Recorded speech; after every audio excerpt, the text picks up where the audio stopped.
할렐루야. 주의 이름으로 여러분들을 축복하고 또 예배 자리에 나오신 여러분들을 환영합니다. 하나님께서 우리와 함께 계신 줄 믿습니다. 이 예배 자리 가운데에 하나님을 높이 찬양하는 우리의 마음이 주 앞에 전달되기 원합니다. 주 앞에 찬양하며 예배에 더 가까이 나가겠습니다. 지극히 높은 주님의 지극히 높은 주님의 나지성소로 들어갑니다. 세상의 신을 벗고서 주 보좌 앞에 엎드리 내 주를 향한 사랑과 그 신뢰가 사그러져 갈 때 하늘로부터 이곳에 장막이 덮이네. 아멘. 이곳을 덮으소서. 이곳을 덮으소서. 이곳을 비추소서. 내 안에 무너졌던 모든 소망 다 회복하리니.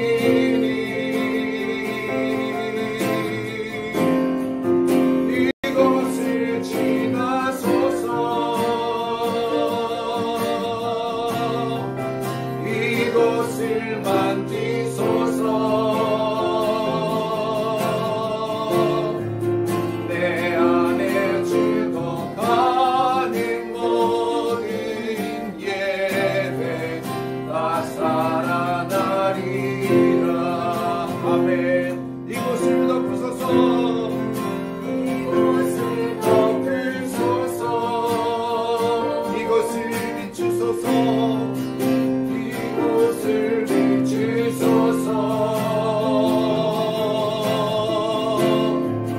내 안에 무너졌던 모든 소망 다 회복하리니.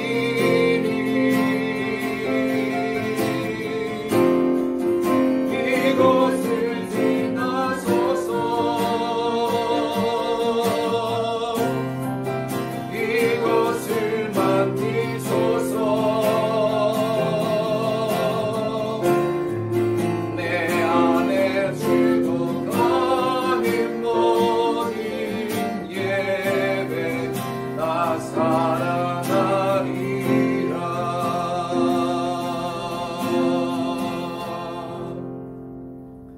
내 영혼아 여호와를 송축하라. 내 속에 있는 것들아 다 그의 거룩한 이름을 송축하라.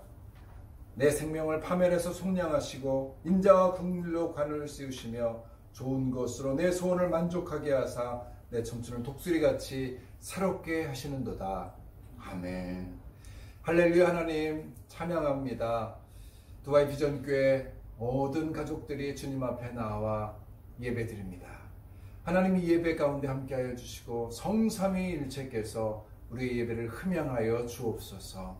예배하는 각 자리자리마다 성령님 동행하시고 우리에게 무한한 기쁨과 하나님의 축복을 누리는 귀하고 복된 시간이 되게 하여 주옵소서. 예수 그리스도 이름으로 기도드립니다. 아멘. 우리 주님 앞에 또 찬양하며 하나님을 기뻐하고 우리의 신앙을 고백합니다. 주의 정결한 피로 주의 정결한 피로 우릴 씻으셨으니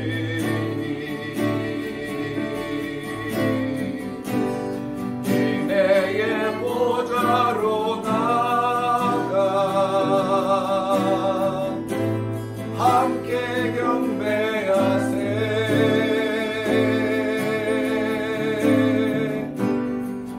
우린 여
시간 우리 모두 주님 앞에서 고백의 기도를 드리길 원합니다.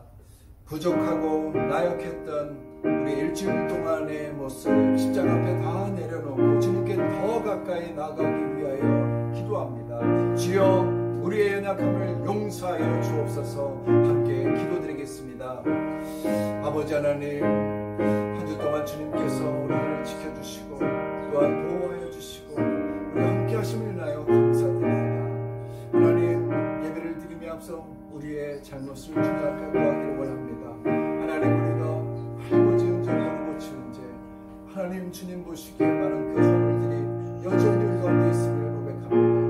하나님, 주의 보혈로 다시 한번 우리를 정결케 씻어주시고 우리가 주님 앞에 나왔을 때에 예수 그리스도의 환한 그 보좌를 바라보며 주님을 찬양케 하여 주옵소서. 아멘. 1절 찬양합니다.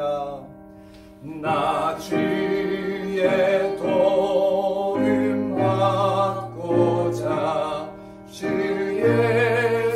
예수님께 빕니다. 그 구원 허락하시사 날 받아주소서. 내 모습 주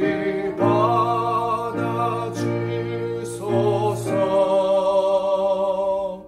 날 위해 돌아가신 주 날 받아주소서.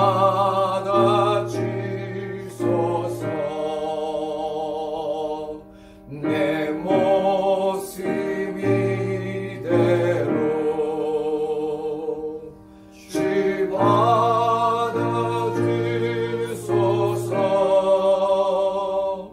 날 위해 돌아가신 주 날 받아주소서.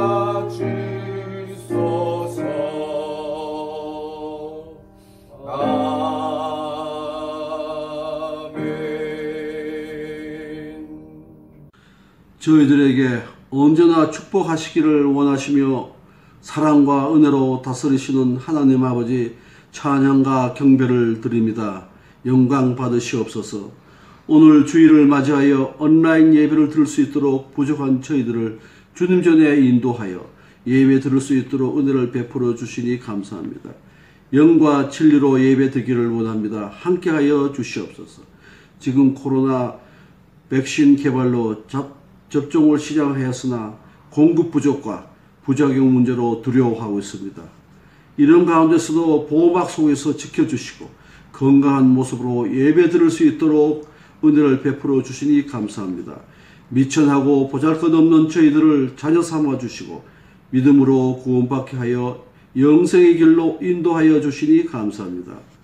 지난 한 주간도 게으르고 나태한 일상으로 하나님과의 관계를 게을리하고 하나님의 삶을 살지 못했습니다.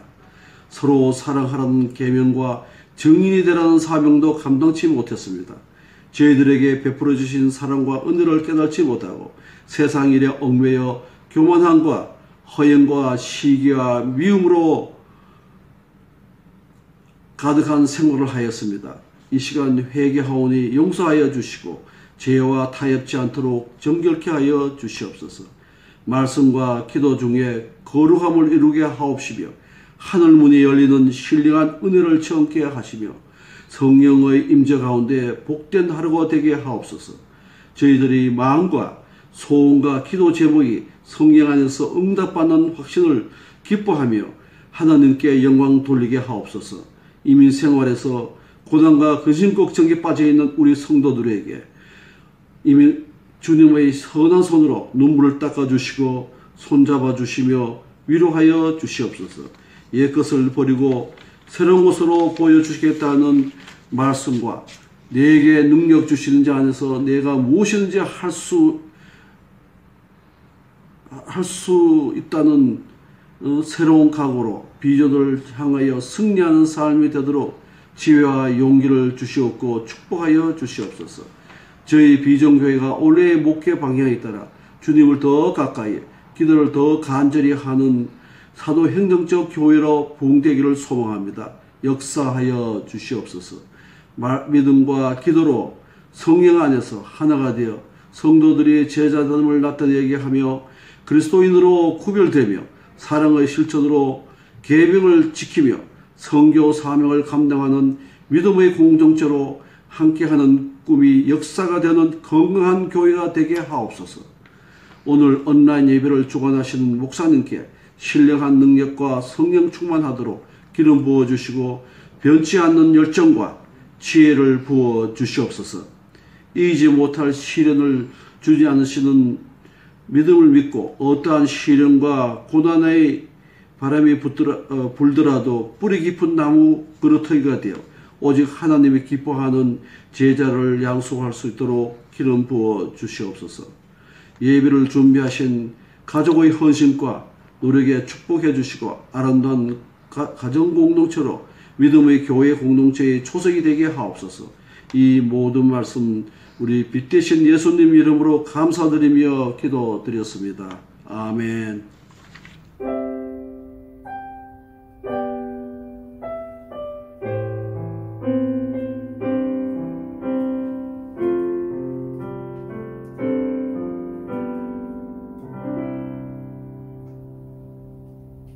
아멘. 우리가 우기야 장로님 영상으로 기도해 주셔서 감사합니다. 다음부터 많은 집사님들 기도하실 때 이렇게 가로로 영상으로 또 찍어서 보내주시면 우리 우기야 장로님처럼 함께 얼굴을 뵙고 또 목소리도 들으면서 기도할 수 있을 것 같습니다.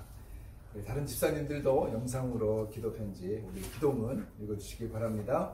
몇 가지 전하는 말씀 함께 나누기 원합니다. 먼저 우리 옆사람 또 우리 가족들 축하하면서 또 축복하면서 함께 인사 나누겠습니다. 하나님께서 당신을 축복하십니다. 하나님께서 당신을 축복하십니다. 당신을 주의 이름으로 환영하고 축복합니다. 당신을 주의 이름으로 환영하고 축복합니다. 아멘. 임마누엘 되신 예수님이 우리와 함께 하신 줄 믿습니다. 아멘. 네, 몇 가지 전하는 말씀입니다. 90일 성경 통독이 계속 진행이 됩니다. 이제 2주차 되는데요. 창세기 출애굽기를 벌써 읽었습니다. 우리 25일 날 일요일이죠. 일요일 날 아침 오전 10시 반에 우리 두 번째 90일 성경 통독 세미나 강의를 하겠습니다. 또 필요하신 분 제가 이렇게 영상을 녹화를 해서 못 들으신 분 이렇게 전달해 드리는데 또 필요하시면 제가 또 홈페이지나 이런 것을 올려놓겠습니다. 그래서 여러분들이 다시 보시든지 또 다른 사람과 함께 나눌 수 있으면 좋겠고요.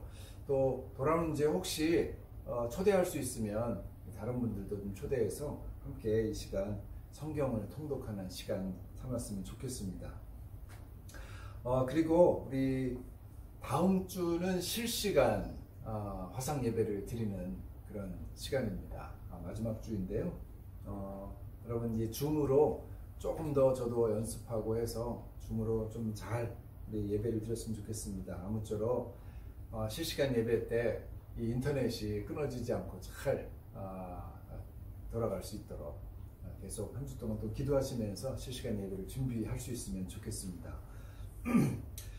그 다음 주죠. 5월 첫째 주인데 5월 7일 날 예배 후에 사우디 리야드 교회 표명한 목사님이 또 그 교회 38주년이기도 하고 또 5월 달은 가정의 주일이 시작되지 않습니까? 리야드 한인교회는 이제 다음 주부터 3주 동안 38주년 기념 세미나를 한답니다. 그러나 5월 7일 그 날은요, 이 중동에 있는 또 아라비아 반도에 있는 이 4개 교회 함께 연합해서 이 세미나를 진행하는데요. 시간은 예배가 끝나자마자 12시 반부터 2시까지 진행합니다. 그쪽의 시간은 아마 11시 반부터 1시까지 될 거예요. 저희들은 예배를 그날 약간 좀 일찍 맞춰서 저희들이 한 30분 정도 식사를 하고 12시 반에 줌을 통해서 함께 우리 가정사역 세미나 좀 주일 특강을 좀 들었으면 좋겠습니다. 우리 강사님은요, 송규런 목사님이라고 이 가정사역에 대한 또 가정에 대한 책도 많이 쓰시고 또 지금 목회도 하고 계시는 정말 유명한 목사님이십니다. 이 목사님의 한번 가정사역 세미나를 들어보십시오. 정말 많은 우리 가정생활에 도움을 얻을 수 있고 신앙적인 은혜를 누릴 수 있습니다. 귀한 분 섭외를 했는데요. SNS로 하니까 이렇게 가능하거든요. 우리 교인들도 정말 적극적으로 참여해 주셔서 우리 가정 가운데 있는 이 세밀한 문제들 하나님 앞에 정말 기도함으로 건강한 그 가정을 세울 수 있게 되기를 축복합니다. 기대하시고 다음 주에 또 광고합니다. 그 시간 꼭 비워두시고요. 미리 준비하시기 바랍니다. 우리 라마단 기도 중보 계속 하시길 바랍니다. 지금 라마단 기간인데 우리 1010 우리 합심 기도 때도 제가 라마단 기도를 계속해서 지금 여러분한테 올리고 있는데요. 참조하시고 또 이 기간을 통해서 이슬람 지역에 있는 중요한 이 도시들을 제가 이렇게 소개하고 함께 나누면서 기도하길 원합니다. 여러분 이 라마단 기간 영적인 귀한 추수를 얻을 수 있는 기간이라 생각하시고 함께 기도했으면 좋겠습니다. 1010 합심 기도 기억하십시오. 또 공동체 성경 읽기까지 하시는 분들 좋겠습니다. 시간을 좀 많이 할애할 수 있지만 또 함께 하시면서 성경을 읽고 기도하는 일에 아무쪼록 이 코로나 팬데믹 기간을 잘 사용할 수 있기를 바랍니다. 축복합니다. 이 시간 함께 주님의 말씀 낭독하겠습니다. 우리 하나님의 말씀, 오늘 성경 말씀은 요한복음 13장 말씀입니다. 요한복음 13장 1절에서 11절까지 말씀입니다. 요한복음 13장 1절에서 11절까지 말씀 저와 여러분 한 절씩 교독하시겠습니다. 1절 제가 읽습니다. 이는 하나님의 말씀입니다. 6월절 전에 예수께서 자기가 세상을 떠나 아버지께로 돌아가실 때가 이른 줄 아시고 세상에 있는 자기 사람들을 사랑하시되 끝까지 사랑하시니라. 마귀가 벌써 시몬의 아들 가룟 유다의 마음에 예수를 팔려는 생각을 넣었더라. 저녁 먹는 중 예수는 아버지께서 모든 것을 자기 손에 맡기신 것과 또 자기가 하나님께로부터 오셨다가 하나님께로 돌아가실 것을 아시고 저녁 다투시던 자리에서 일어나 겉옷을 벗고 수건을 가져다가 허리에 두르시고 이에 대야에 물을 떠서 제자들의 발을 씻으시고 그 두르신 수건으로 닦기를 시작하여 시몬 베드로에게 이르시되 베드로가 이르되 주여 주께서 내 발을 씻으시나이까. 예수께서 대답하여 이르시되 내가 하는 것을 네가 지금은 알지 못하나 이후에는 알리라. 베드로가 이르되 내 발을 절대로 씻지 못하시리이다. 예수께서 대답하시되 내가 너를 씻어주지 아니하면 내가 나와 상관이 없느니라. 시몬 베드로가 이르되 주여 내 발뿐 아니라 손과 머리도 씻어 주옵소서. 예수께서 이르시되 이미 목욕한 자는 발밖에 씻을 필요가 없느니라. 온 몸이 깨끗하니라. 너희가 깨끗하나 다는 아니니라 하시니. 함께 읽습니다. 이는 자기를 팔 자가 누구인지 아심이라. 그러므로 다는 깨끗하지 아니하다 하시니라. 아멘. 함께 기도하겠습니다. 하나님 아버지, 다시 한번 요한복음의 주님의 예수 그리스도의 말씀 앞에 저희들이 섭니다. 하나님 이 시간 복음서를 통해서 우리에게 하나님의 뜻을 계시하여 주시고 우리의 마음이 주님께로 활짝 열려서 주님의 이 말씀이 선포된 말씀이 내 삶의 레마가 되어 나의 삶을 인도하는 귀한 주님의 양식이 되게 하여 주옵소서. 예수 그리스도의 이름으로 간절히 기도드립니다. 아멘. 저희는 다시 13장 말씀 앞에 섭니다. 오늘로써 요한복음 강의가 56회차 됩니다. 1년이 넘은 것 같습니다. 전에도 말씀드렸듯이 요한복음 13장은요, 예수님의 사역과 또 메시지가 갑자기 분위기가 달라지는 그런 전환점입니다. 그래서 주석을 좀 찾아보면 이 12장까지의 내용을 표적의 책이다 이렇게 설명을 하고요. 또 13장 이후부터를 영광의 책이다 이렇게 하면서 요한복음을 두 가지 책으로 이렇게 설명을 합니다. 하지만 이 뒷부분이 말이 영광이지 실상의 그 내용은 예수님의 고난과 죽음에 관한 이야기죠. 요한복음 곳곳에서 예수님은 자신이 죽을 때를, 이 죽는 때를 영광의 때다 이렇게 자주 말씀하셨습니다. 그러므로 여러분 그리스도인의 진정한 영광과 축복은 잘 죽는 것에 있다는 이 사실을 늘 염두에 두시고 살았으면 좋겠습니다. 자, 이번 주 공동체 성경 읽기 본문이 열왕기상을 다루고 있습니다. 솔로몬의 인생을 기록한 내용을 저희들이 또 함께 나눠보면서 잘 죽는 것에 대한 생각을 다시 한번 할 수 있었던 기회였습니다. 여러분, 아무리 지혜가 충만하고 또 부귀영화를 누리면서 살아도 죽을 때의 모습이 훨씬 더 중요하다는 교훈을 솔로몬을 통해서도 얻게 됩니다. 솔로몬이 살았던 시간은요, 이미 까마득하게 지나가지 않았습니까? 그리고 그가 죽은 뒤의 시간이 아마 훨씬 더 길게 지금 이어져 오고 있다, 이렇게 볼 수 있습니다. 솔로몬이 죽어서 지금까지 한 3,000년 정도의 시간이 지났는데요. 제 생각에는 만약에 솔로몬이 지금 천국에 있는지 지옥에 있는지 잘 모르겠습니다. 여기는 한국에 나와 있지 않으니까. 그러나 솔로몬이 아마도 이 3,000년의 이 시간을 후회하고 있지 않았을까, 그런 생각을 또 이 성경을 읽으면서 묵상하게 됐습니다. 뿐만 아니라 여러분, 그때 당시 자신이 40년 동안의 풍요롭고 부여로운 삶을 살았지만, 여러분 3,000년 동안의 후회와 그의 인생이 맞바꿔지는 것이 아닌가. 3,000년 뿐이겠습니까? 이후로도 그가 그 부유한 삶을 통해서 하나님께 훨씬 더 큰 영광을 돌릴 수 있었는데, 많은 이방 여인을 통해서 우상을 그 성전에 들여보내는 그런 정말 파괴한 일을 했던 그의 삶, 얼마나 후회스럽겠습니까? 여러분, 여러분들 삶 속에 40년의 풍요로운 삶을 원하십니까? 영원토록 하나님과 동행하면서 행복함을 누리기를 원하십니까? 여러분, 우리가 인생을 정말 잘 계산해 볼 수 있는 그런 지혜가 필요합니다. 솔로몬이 아무리 지혜가 풍요롭다 할지라도 그는 인생을 정말 잘 살 수 있는 그 기회를 놓치고 말았습니다. 그래서 우리의 죽음의 그 순간이 예수님의 말씀처럼 영광의 순간이 되기를 축복합니다. 아멘. 오늘 여기까지만 설교해도 아마 좋을 것 같습니다.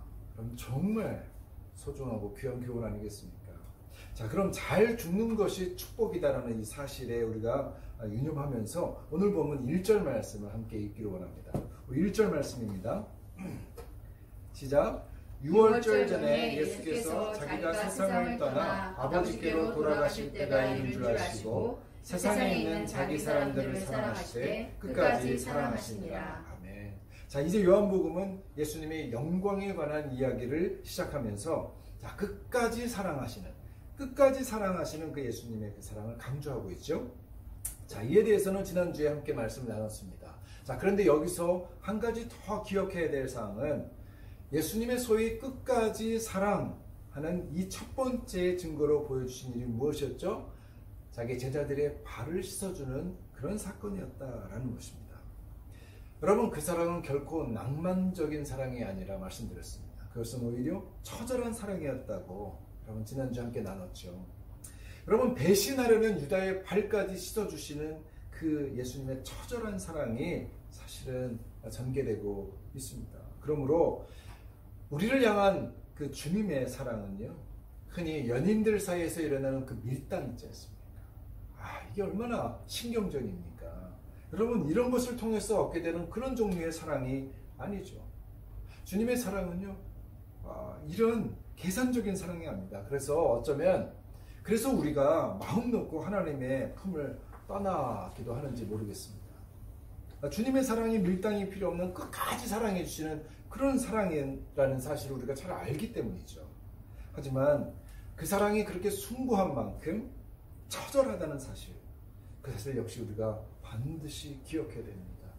그럴 때에만 우리가 주님과 더 이상 밀당하지 않을 것입니다. 여러분, 우리는 세족식을요, 윤리적인 차원에서 줄곧 다룹니다. 겸손함, 섬김, 그럼 그것의 대표적인 사례가 이 세족식 아닙니까?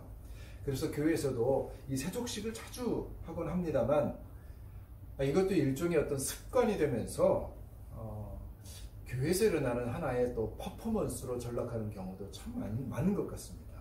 자, 그리고 남의 발을 씻는 그 의식에 참여함으로 인해서 나 스스로가 좀 겸손해지는 것 같은 그런 느낌으로 어떤 만족감을 즐긴다거나, 아니면 오히려 자기의 섬김을 드러내고 싶은 그런 얄팍한 마음, 거기에 유혹되는 일도 참 자주 일어나죠.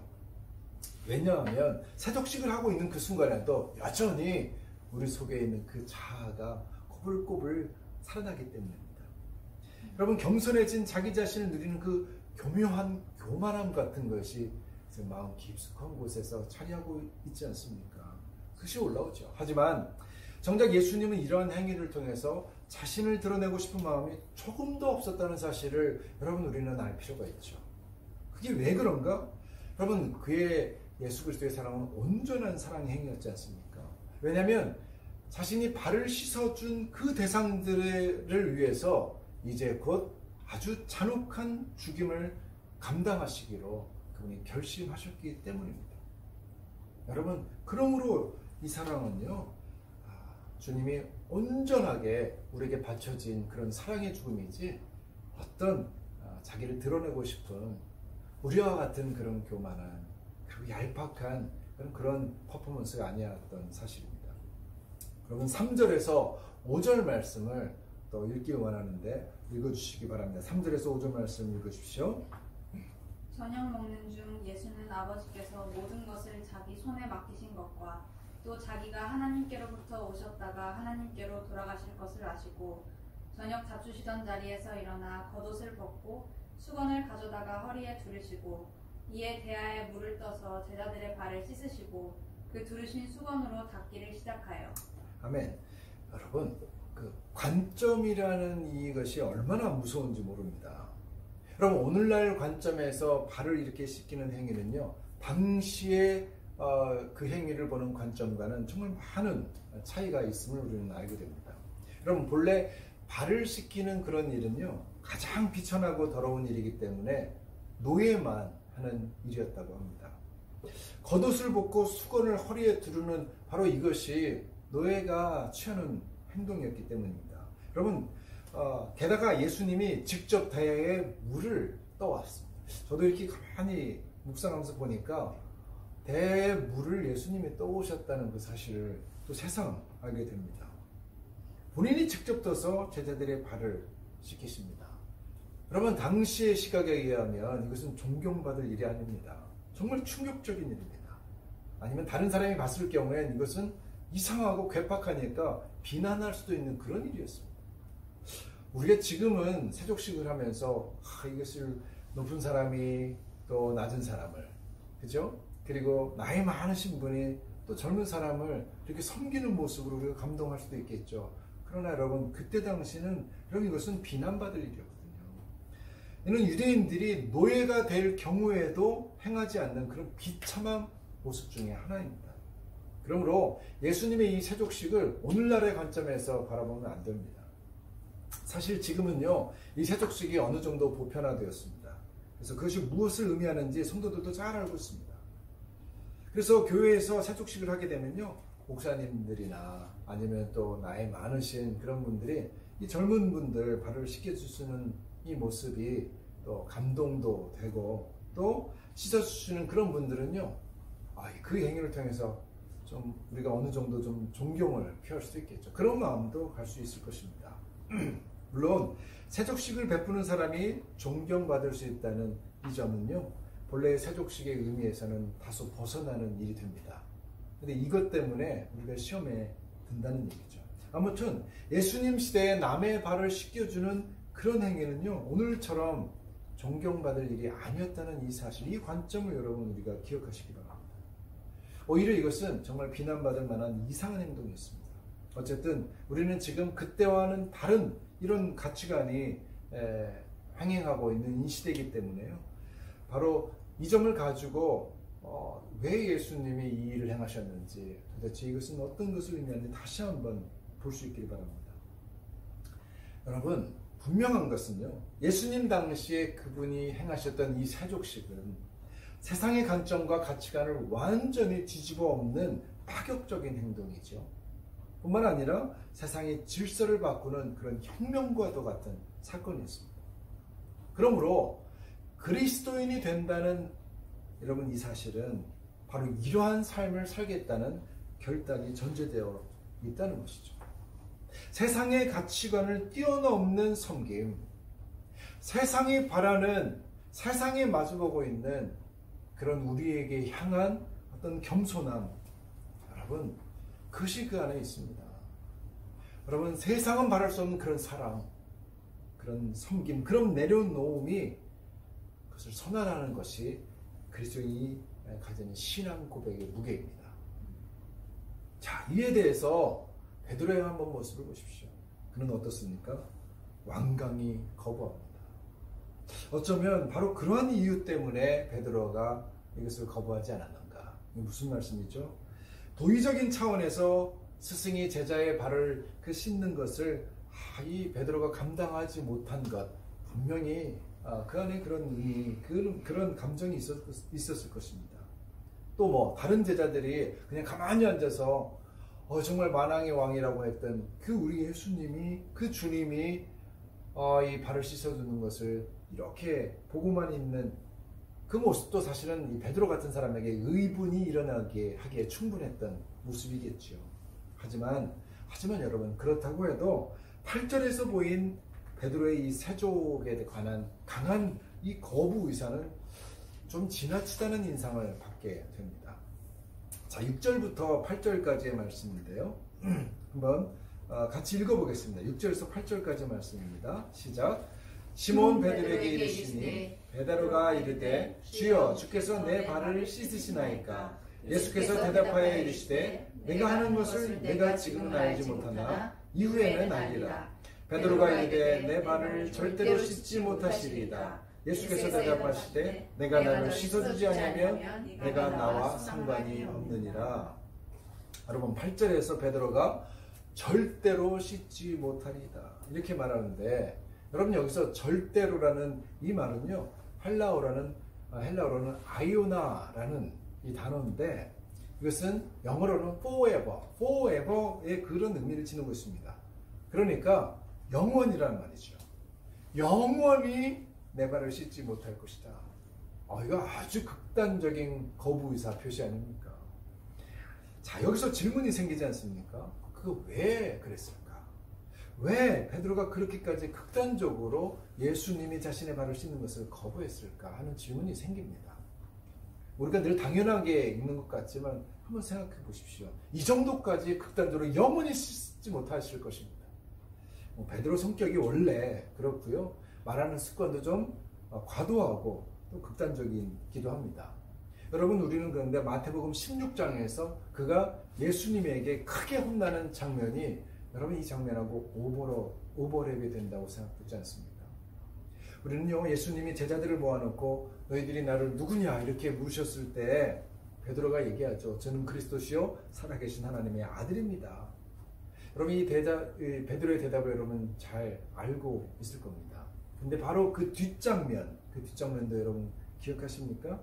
그 고백을 들었던 예수님이 바로 그 뒤에 자신이 이제 바리새인들과 서기관들에게 고난을 당하고 죽임을 당할 것이다. 십자가에 처형을 당하는 것이죠. 그리고 다시 부활할 것이다. 이런 말씀을 하셨죠. 자, 그때 베드로가 보인 반응이 또 무엇이었죠? 역시 극단적인 표현을 써가면서 항변합니다. 마태복음 16장 22절 말씀에 제가 읽겠습니다. 베드로가 예수를 붙들고 항변하여 이르되 주여 그리 마옵소서, 이 일이 결코 주께 미치지 아니하리이다. 여러분, 이때 베드로가 예수님께 어떻게 했다고 합니까? 항변했다 이렇게 표현을 합니다. 이 항변이라는 단어를 또 원어를 찾아보면 꾸짖었다 이런 표현이 있습니다.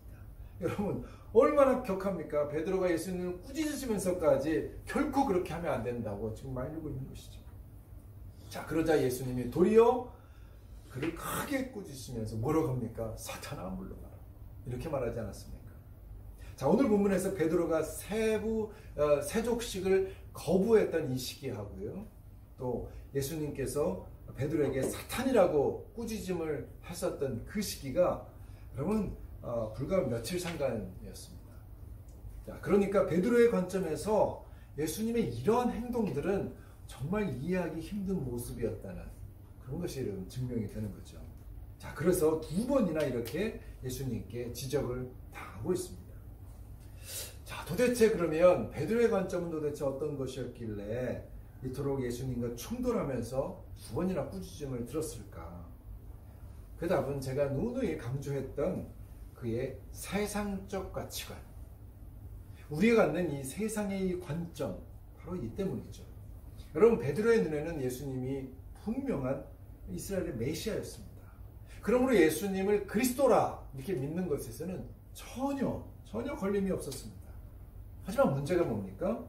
그 메시아가 세상에 와서 하나님의 나라를 만드는 그 방법이 문제라는 것이죠.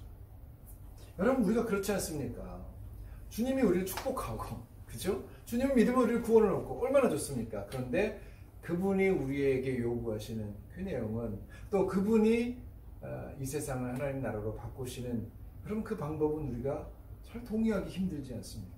어렵다는 것이죠. 왜 고난을 당해야 하는가? 이 문제가 지금 대두되고 있습니다. 왜 내가 희생하면서 낮아져야만 되느냐 하는 것입니다. 베드로 입장에서 보면 지금까지도 로마에게 굴복당하고 모진 고통과 고난을 당하면서 살았는데 왜 더 낮아져서 노예처럼 다른 사람들의 발을 씻겨야만 하는 것이냐? 이 질문입니다. 자, 그러니까 앞으로 남의 발이나 씻겨주는 그런 일을 하기 위해서 자기가 가족들을 버리고 고향을 떠나서 예수님을 따라온 것인가? 순간적으로 혼란스럽지 않겠습니까? 자, 그런 다른 제자들처럼 예수님이 왕이 되셔서 큰 권능으로 세상에 이 평화를 가져올 것이라 여러분 이렇게 믿었을 것입니다. 예수님이 세상에 이 어떤 헤게모니를 딱 장악해서 다윗과 솔로몬처럼 강력한 나라를 세울 것이라고 그렇게 기대했죠. 자, 그러니 지금보다 더 고난을 당하고 십자가 처형까지 감수하는 길을 걷는다는 것, 여러분 이것은 받아들이기 어려울 뿐만 아니라 상상조차 할 수 없었던 일이었을 것입니다. 충격이죠. 그런데 여러분, 예수님이 꿈꾸시는 하나님의 나라의 모습은 정말 그들이 생각한 것과 정반대의 세상이라는 것을 여러분 잊지 마시기 바랍니다. 낮아져서 남의 더러운 죄악과 그런 불의한 모습을 끌어안는, 그럼 그것이 예수님의 방법이죠. 그래서 그들을 위해서 제물이 되기까지 사랑하고 섬기는 것, 여러분 이것이 하나님 나라의 질서이기 때문에 여러분 이것을 우리가 간구하여서는 그리스도인의 온전한 신앙의 분량에 자랄 수 없다는 사실입니다. 생각해 보십시오. 여러분, 우리 기독교 역사 가운데서 교회가 정치적인 힘을 가졌을 때 그러니까 그 교회가 세상을 감동시킨 적이 있었던가요? 여러분, 없었습니다. 오히려 힘을 가진 교회로 인해서 세상이 점점 더 악취나는 것이 되었고요. 그리고 사람들은 하나님께 더 점점 멀어져 갔습니다. 여러분, 그 역사는 단 한 번도 예외가 없었습니다. 오늘날 한국교회의 모습, 여러분 마찬가지라고 생각합니다. 일제강점기 때에 비하면요, 지금 교회가 수백 배, 수천 배의 교회로 확정됐습니다. 교인들도 얼마나 많아졌습니까? 그런데 지금보다 한국교회가 욕을 먹는 그런 시기가 없었다는 사실입니다. 근데 어떤 목사님들은요, 교회가 힘이 없어서 그런다고, 그러니까 교회와 교단이 막 힘을 합쳐서 그렇게 천만 교인들이 함께 모이고 힘을 합쳐서 이 정권에 대해 소리를 내쳐야 된다고 그렇게 외칩니다. 무슨 말입니까? 한마디로 실력 행사를 하겠다는 거 아닙니까? 어쩜 그렇게 베드로의 모습과 비슷한지 모르겠습니다. 결국 베드로 시대나 지금 시대나 우리의 관점이 달라진 것이 요즘 말로 1도 없습니다. 여러분, 그때 주님에게 사탄아 물러가라 무섭게 꾸중을 들었던 그 베드로의 당혹감이 어땠을지 저는 정말 짐작이 갑니다. 너무 답답한 거죠. 여러분, 과연 십자가 정신이란 것이 그리스도인들의 어떤 물리적인 힘을 합치는 것이 그 십자가 정신일까요? 여러분, 우리가 실력 행사하는 것이 성경에서 가르치는 예수 그리스도가 그토록 원했던 십자가 사랑입니까? 여러분, 교회가 세상을 변화시키는 것은요, 절대 숫자나 재정이나 권력으로 될 수 없다는, 여러분 그 사실을 알려주기 위해서 예수님께서 십자가 지셨다는 바로 이 진리를 우리 교회가 너무너무나 쉽게 잊어버리곤 합니다. 여러분, 정치인들이 나를 찍어주십시오, 난 그리스도인입니다 했을 때 여러분 그것 때문에 정치인들에게 표를 줍니까? 제발 착각하지 마십시오. 여러분, 우파좌파의 문제가 아닙니다. 여러분, 온전한 여러분 정신을 가지고 여러분 정말 건강하게 나라를 세울 수 있는 그런 사람을 뽑아야죠. 여러분, 그리스도인들이 권력을 잡는 것이 여러분 세상을 변화시키는 하나님 나라를 이룰 것이라고 절대 꿈꾸지 마십시오. 그것은 정말 주님의 방법이 아닙니다. 이렇게 세족을 거부하는 베드로를 향해 주님께서도 이제 극단적인 표현을 하십니다. 그리고 굴복시키죠. 뭐라고 합니까? 내가 너를 씻어주지 아니하면 네가 나와 상관이 없느니라. 여러분, 여기서 또 상관이 없다는 이 상관은 헬라어로 메로스라고 합니다. 영어로는 어떤 거냐? 포션, 파트, 포션. 이거 곧 분깃이죠. 부분인데 그걸 우리 성경에서는 어떻게 합니까? 분깃, 유업 이렇게 말하죠. 그러니까 이 말입니다. 네가 나와 관계가 없다는 뜻이 아니라 네가 내게 받을 분깃이나 유업이 없다는 말이죠. 여러분, 이것을 당시 유대 문화에서 해석하게 된다면 너는 식사 자리에 동참할 권리가 없다는 이 말과도 같은 말입니다. 무슨 식사 자리가 대단한 건가? 여러분, 그게 아닙니다. 즉, 식탁에서 너에게 줄 음식이 없다는 말은 네가 우리 공동체에 들어올 자격이 없다는 그런 의미입니다. 이건 상당히 무서운 얘기죠. 그러니까 3절 말씀에 의하면 지금 저녁 먹는 중에 예수님이 지금 이 세족식을 베푸는 거 아닙니까? 예수님이 지금 마지막 6월절 식탁에서 이 말씀을 하고 계셨다는 사실을 여러분 생각해 보십시오.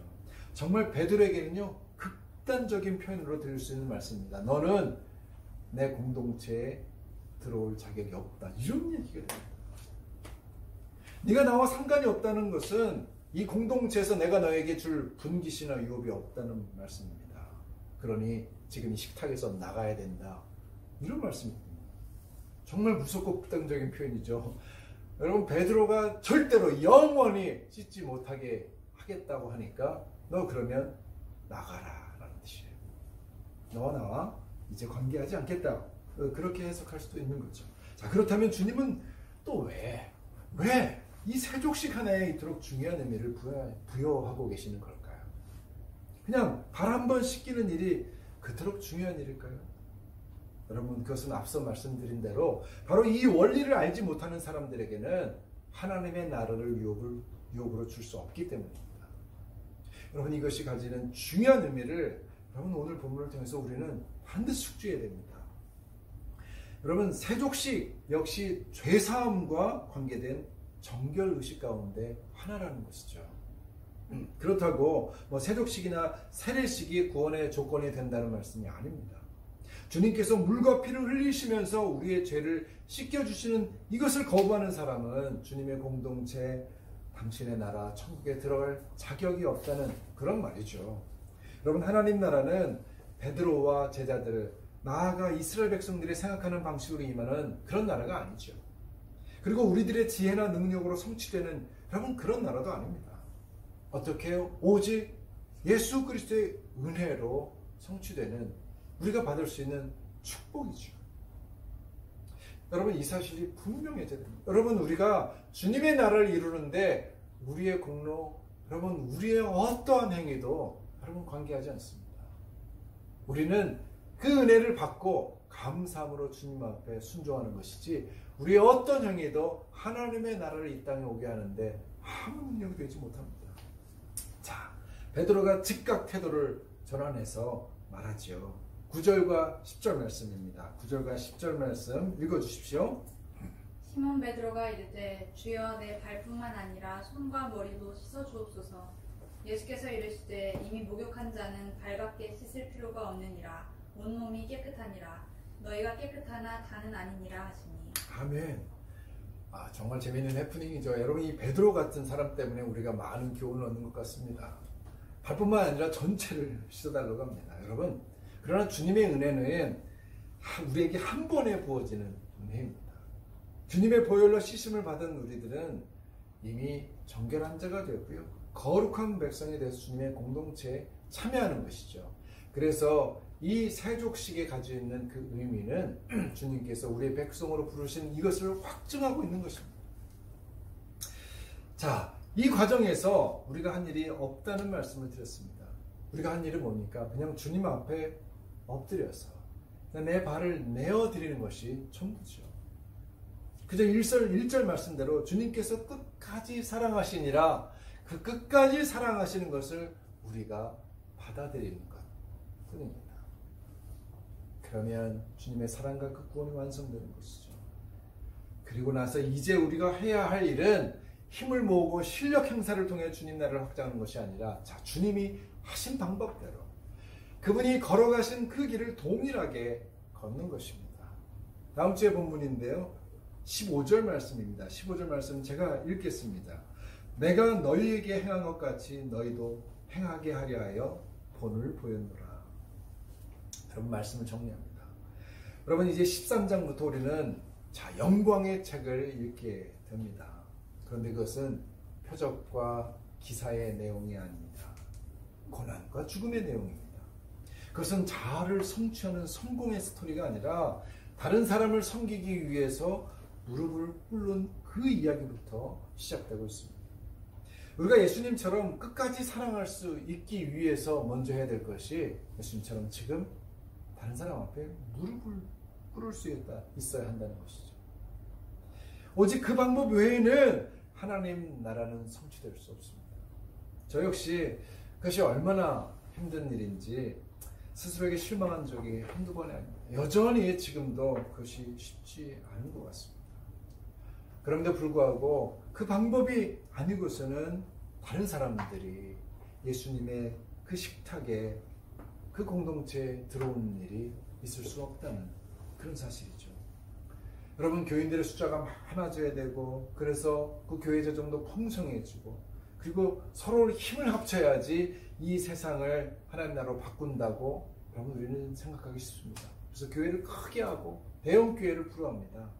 그런데요, 주님은 그것과 주님이 상관이 없다고 말씀하십니다. 여러분, 그것으로 하나님 나라와 구원이, 주님의 공동체가 이루어지는 것이 아니라는 것입니다. 여러분, 우리에게 과연 얼마의 시간이 남아있습니까? 여러분, 잘 죽는 것, 그것을 염두에 두고 살길 바랍니다. 여러분, 코로나가 눈앞에 있습니다. 순간적으로 다 자기가 죽을 줄 몰랐던 것 같습니다. 여러분, 300만 명이 세상을 떴습니다. 여러분, 우리의 죽음이요, 예수님의 말씀처럼 영광의 때가 될 수 있기를 바랍니다.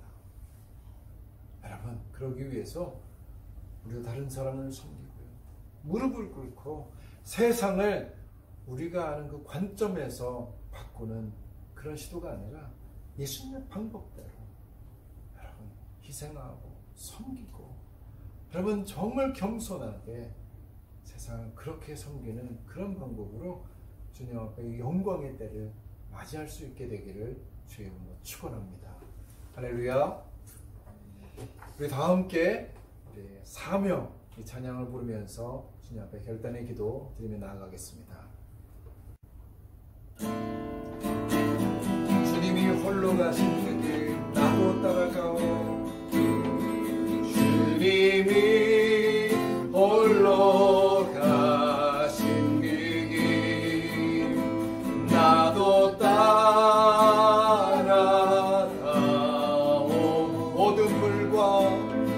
모든 물과 귀를 들리신 그 길을 나도 가오.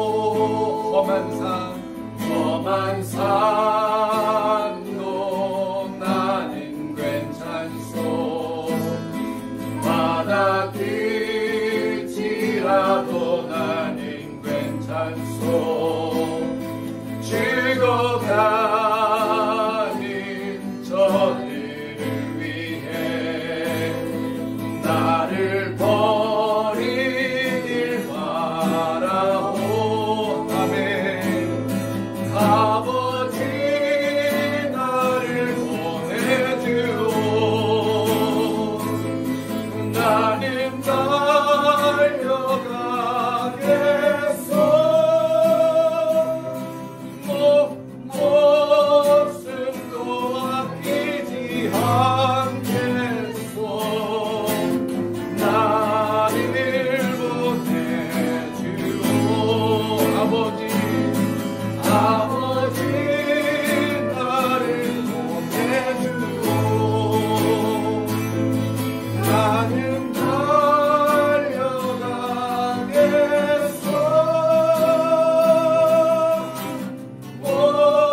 목숨도 아끼지 않겠소.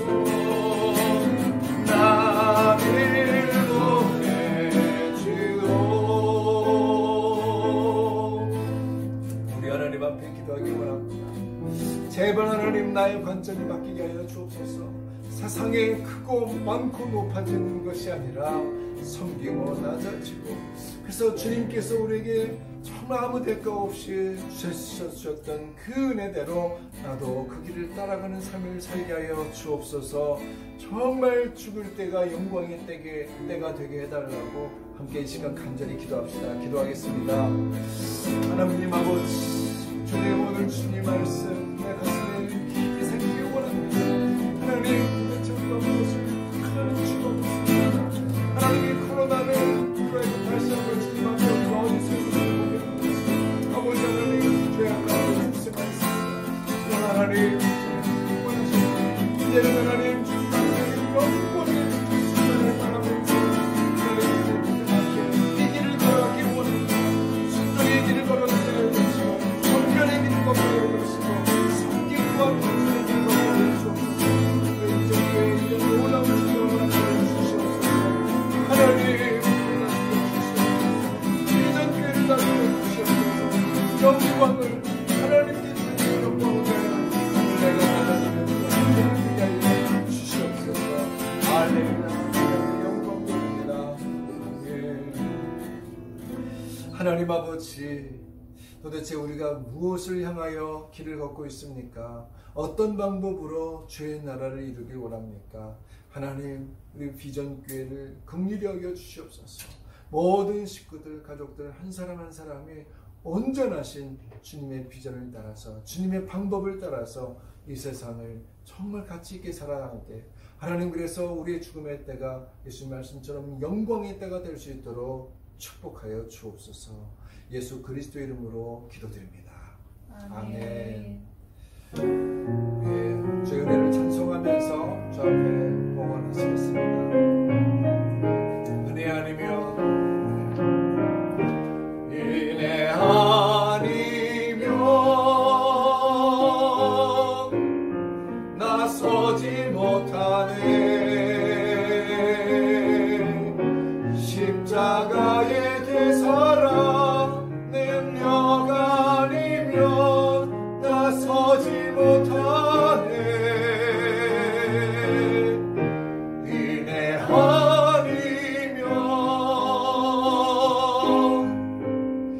나서지 못하네. 놀라운 사랑, 놀라운 사랑, 그 은혜 아니면 나서지 못하네. 은혜 아니면, 은혜 아니면 나서지 못하네. 놀라운 사랑, 그 은혜 아니면 나서지 못하네. 아버지 하나님, 다시 한번 주의 은혜 가운데에 우리가 머리를 숙입니다. 하나님, 그 은혜를 전하기 위하여 우리가 무릎을 꿇습니다. 하나님, 우리에게 주의 은혜를 더하여 주옵소서. 여전히 버리지 못한 우리의 자아, 여전히 내려놓지 못한 우리의 모든 탐욕과 욕심, 하나님 이 순간 십자가 앞에 내려놓게 하여 주옵소서. 아버지의 감사하는 그 심령이 우리한테 넘치기 원합니다. 날마다 어떠한 불평이나 원망 없이 주님 앞에 감사하는 심령이 되게 하여 주옵소서. 하나님, 그것이 우리가 드릴 귀한 살아있는 제사인 줄 믿습니다. 하나님, 물질로 그리고 우리의 마음으로 하나님 모든 제물로 주님 앞에 헌물을 바치오니 우리의 허물을 받으시고 주님 30배, 60배, 100배의 결실로 세상을 주의 나라로 변화시켜 주시옵소서. 하나님 비전교회가 그런 일을 할 수 있는 교회로 든든히 서가게 하여 주옵시고, 하나님 오늘 예배에 참여한 한 분 한 분이 그 일들을 감당하기 위하여 하나님 앞에 자신을 내려놓는 거룩한 하나님 이 세족식의 삶을 살 수 있도록 축복하여 주옵소서. 이제는 우리 주 예수 그리스도의 은혜와 하나님 아버지의 사랑하심과 성령님의 인도 역사 교통하심이 세족식의 의미를, 참된 의미를 알고 온전히 주님 앞에 부복하고 다른 사람을 겸손과 섬김으로 하나님 세워주는 그 일들에 동참하기 원하는 고개 숙인 주님의 친백성들 머리머리 위에 두바이 비전교회 위에 주님의 흩어진 선교사들 가운데 이제부터 영원까지 함께하옵시기를 간절히 축원하옵나이다. 아멘. 하나님 영광을 돌립니다. 주님 우리를 주님의 사랑 인쳐주시고 하나님의 만남을 세워 주시옵소서. 살아계신 하나님을 찬양합니다. 살아계신 주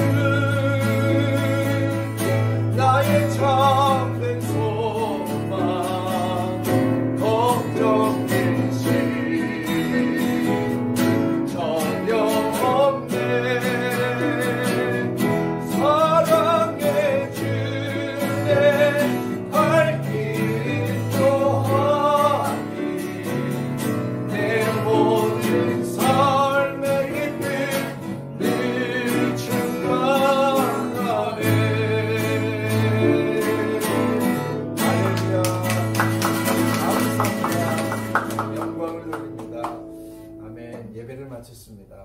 여러분 한 주 동안 섬김의 삶을 사는데 먼저 가정에서 여러분 배우자들 또 그리고 자녀들 부모님 함께 정말 세족하는 마음으로 섬기며 살았으면 좋겠습니다. 주님의 사랑으로 축복합니다. 한 주 동안 승리하십시오. 샬롬.